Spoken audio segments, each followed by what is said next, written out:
up, everybody? So lately I've been talking about buying low-grade baseball cards. Why I buy them, why I collect them, what I do with them, what I'm trying to do with them, how I store them. Now, just quick little disclaimer. I don't only buy low-grade baseball cards, okay? So this is probably going to be one of the last times I talk about it, at least for a little while, okay? I did come across this little bad boy. Damn, crazy. Now, what is it? This is a 90 card lot, okay? Sprinkled with some football, I believe, hockey and basketball. I don't know, man. That's the luck that I've been finding lately. But these were 27 cents a card. Wow. With one Hall of Famer. Now, if you saw my last video, I pulled a Willie Mays out of a low-grade lot. Not too bad, not too bad. This one doesn't even come close to a Willie Mays. It doesn't, okay? Just FYI. But when you can buy baseball cards for 27 cents a pop, that's a really good deal. Whether it's low grade, mid grade, high grade. Really good deal. Now, let me tell you guys what I used to do. I used to find low grade baseball cards like this, but in lots of like 400 or 500 at a time. I will get them for like $80, $90. Again, this was pre-pandemic, pre-card boom, pre-vintage blow. I used to find them all sorts of crazy deals, okay? What I used to do is I used to break them up into like 50, 100 cards, and then I would sell them in different listings and lots.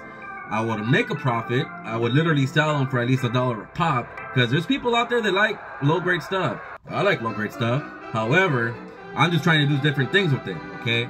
Now, back then, I used to buy collection salad and then buy a Mickey Mantle card, or a high-end card, or a big slugger. That's what I used to do back then, guys. I don't really do that anymore. Whatever, I'm over that.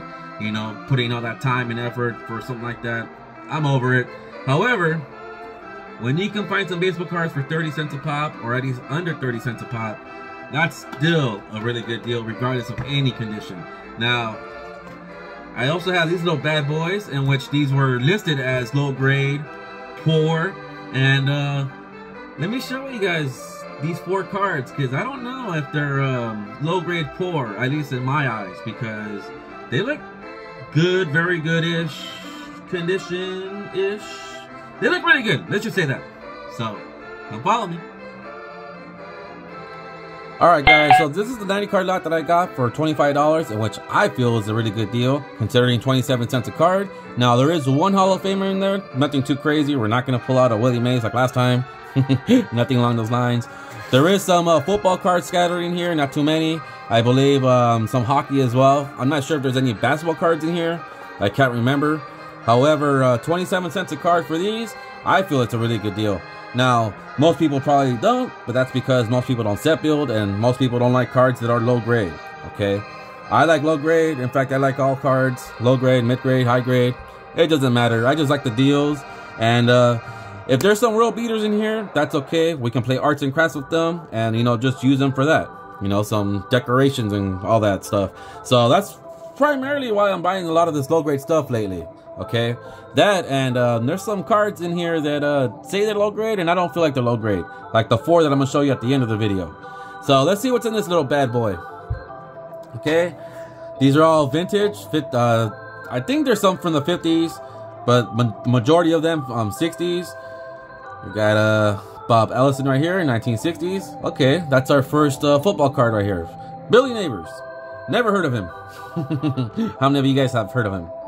Okay, I'm not the only one, maybe? Alright. A George Scott, another football card, and that's actually pretty cool. Yeah, I wonder what year this is. 60s, maybe? Let me see, let's look at the back. Scott came from Hamilton in the midseason in 1960. Okay. So I'm assuming this is something from the 60s, but damn, that's really cool. I'm starting to reconsider collecting football cards now, huh? Nah, I'm just kidding. I wouldn't collect anything I wouldn't know, man. I know nothing of.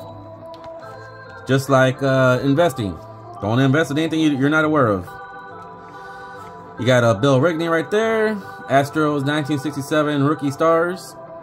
Look at that brush right there. That's crazy. Focus. Crazy. Airbrush. Adolfo Phillips.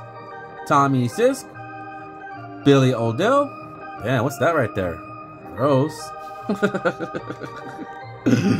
So, Pedro Ramos. You think that's chewing gum, or you think that's tobacco? I don't know. It doesn't seem like too many players nowadays chew tobacco. The original Frank Thomas right there. Ray Moore. So I got some cards from 59, some from 60, so that's pretty cool. I haven't bought too many lots of those yet, so here's one for 58. Cool, cool, I can dig that. Anytime I can get cards from 58, 59, and 1960 without buying the lot, that's pretty awesome. Slowly building, adding those cards into my binder. Here's a Ted Hendricks, another football card, never heard. You got some rookie stars from Minnesota, Chuck Tanner, a San Francisco team card, Randy White, never heard of this guy either. Howie Koplitz, damn, he looks really old, huh? And he's a pitcher. Wonder what year he's born, 38, and this is a 66. Interesting. Oh, where do we put him? Right here. Okay, moving along. You got a Giants card, Davenport. McCormick. You got Harris. Alright, see this little bad boy right here. Charlie Grimm. You got a manager right there, Bubba Phillips. You got some hair right there, dude. Crazy. You got a Pirates card right there. You got a Padres card right there. A Senators card right there. Another Astros card right there. Another 58. Pretty sweet. These are falling off. Let's move them over. You got Bobby Bragan. Len Dawson. Never heard of that guy. We'll set him on the side. Here's that 55 Bowman. Got Williams right here. Davey Williams. Jim Gosker. Here's that hockey card. Bob Plager. I wonder what year that is. Early 70s. That's pretty cool. I like seeing cards that are not baseball related because, you know, not being into those sports and then you see other cards other than baseball cards, you know, it's pretty cool. The designs you get to see. Well, at least I think. Yeah, Woody Held. Woody Held what? I think we had a Woody Held last time with that Willie Mays card that we're doing. It's funny. I'm about to go back into that video see if we had that Woody Held card. What'd I do with Woody? Oh, here it is. Woody Held. Interesting. Anyways, this was the Hall of Famer that I was telling you guys about. Again, it's nothing too crazy. It's a Don Sutton. You can find these all day for the $1, $2 range, you know, on better condition. However, if you can come across some low-grade cards, 90 cards with some Hall of Famers in there, that's definitely a good buy. Whether it's a Don Sutton or a Willie Mays. So, I'll take that. They got some more 58s, and this one actually looks pretty good. Crazy. So, I'm pretty satisfied with this low-grade lot that they mentioned, this pour, because these actually look pretty good. Now, they're not very good or anything better than that. Here's that Johnny Antonelli. This is definitely poor, you can tell. But even buying this for 27 cents is a good deal. There's people out there who will pay $1 for this in that condition. Drabowski, Mo Drabowski, another Mo Drabowski. Oh, crazy. What's the odds of that? Interesting, interesting. Stu Miller. Whatever this is. I don't know. This looks like a little tobacco card, probably. I'm going to have to look into that. I have no idea. So, let's fast forward to these real quick. You got Al Moran right there. You got Cullen Hirschenberger, if I said that correctly. You got the Angels backstop right there. You got Carroll. That's funny. A dude named Carroll. Wow. Yeah, he didn't get made fun of, right? Mayo Smith. You got some Stu Miller right there. Frank Howard, the power hitter. You got Mike Baxes. So that's what we have. I feel like that's pretty good, you know, for 25 bucks. Lower grade stuff. We got some oddball stuff that we don't really collect, but I am making a separate binder for this, and I'll share with you guys that binder because although I don't like football or basketball or hockey, that binder is actually looking pretty dope. But I'll share that another day. On to those other 4 cards. So these 4 cards were literally listed as poor or low grade. And I don't know if I agree with that. Maybe one card, which would be this one. Here's a 1961 Roger Maris. There is a little crease down the middle. And but for the most part, it's pretty nice eye appeal. Here's the back. That's what I paid for it. There's nothing too crazy. This one was listed as poor. But, you know, the colors they're pretty sharp. They're not too bad. They're not faded. The only flaw I would see would be this little crease down the middle. That's it. But for the most part, I feel like this is a pretty good-ish, you know, 1 plus. Just kidding. There's no such grade as 1 plus, right, guys? But a pour, to me, a pour is like a card that's like a real beater, okay? Kind of like, where's that 55 Topps card at? Like, this is definitely a pour. Okay, you can't really tell on the camera because, you know, it's a nice phone. But this is really... Sorry, guys, I'm over making myself laugh.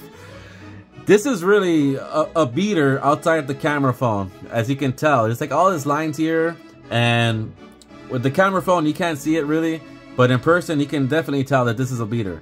Now compare this card to this card. No, the only flaw that I see in that Roger Maris would be this little crease down the middle. That's it. So I feel like this was a really good deal. The 61 Roger Maris card is not cheap, as we all know. So paying 27 bucks for that, I'm okay with that. I did get another Roger Maris, and the only flaw I see on this one would be the staining. That's it. A very sharp card. Here's some white jizz, but that's okay. That's normal for a vintage. If you're not familiar with vintage, you know, you see little white scruffs all the time. I don't know how, but you see white scruffs all the time. Pay 7 bucks for that. That was the best offer, or I think it was $10 the best offer. I just threw $7 and they accepted it, and yeah, I got that one. Another one. This was listed as a pour, a 1954 Warren Spahn. Now, I'm not sure exactly where it's listed as a pour, because to me, this does not look like it's a pour at all. Okay, I'm having a hard time. I don't know, guys. Here's the back. I'm assuming the only thing that's pour out of this is this writing that says 1954. Okay, I'm assuming that's what it is. I don't know what else I can see, because this card is not creased at all. Okay, see this right here? Yeah, that's the card saver. This right here, I'm not sure you see that line. Yeah, that's the card saver. Let's pop it out real quick. This is not pour. Like, I don't know. Oh, I guess there's a crease right here, a small one, which you couldn't see in the card saver, but this card looks very sharp. It's bright. I don't know what's pour on this card at all. But nonetheless, 20 bucks for this, I'll take it. I'll take it all day. So that's one of them. And the last one. The last one's pretty crazy, guys, because I actually wasn't going to buy this card. I just saw it. I just had it on my watch list. And the next day or 2 days later, I found out that I have an offer on it. And it was this 1961 Stan Musial, okay? Again, this was also listed as a pour. Small little crease right there by his eyebrow and his forehead.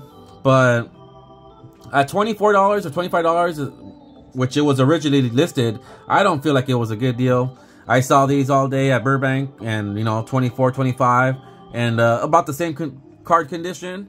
However, when I woke up one day and they're like, hey, you want this for $17? I was like, hey, yes.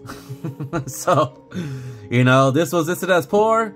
I got this for 17 bucks. I feel like this is a pretty good deal for a card that looks like this. It looks pretty sharp, guys. It looks pretty sharp. Let's just say that. Okay, there's a crease right there. That's pretty much it. Okay, nice bright colors. I don't know. I like it. I feel like it's a good deal. So that's what I got. This is my card lot right here. These are some of the Hall of Famers that I got that were listed in low grade pour. That's really good. This one right here, wow. And then this one with the staining, and then this one just with the crease. I feel like just these four alone are pretty good, but 27 cents a card here. Now that's a good deal too, guys. So that's my low grade lot for you guys. You guys tell me if you guys think this is worth it or not. Overall, I feel like this was pretty good. I don't know. You guys tell me. Well, I'll see you guys on the next one. Toodles. Roger Maris, 61 tops.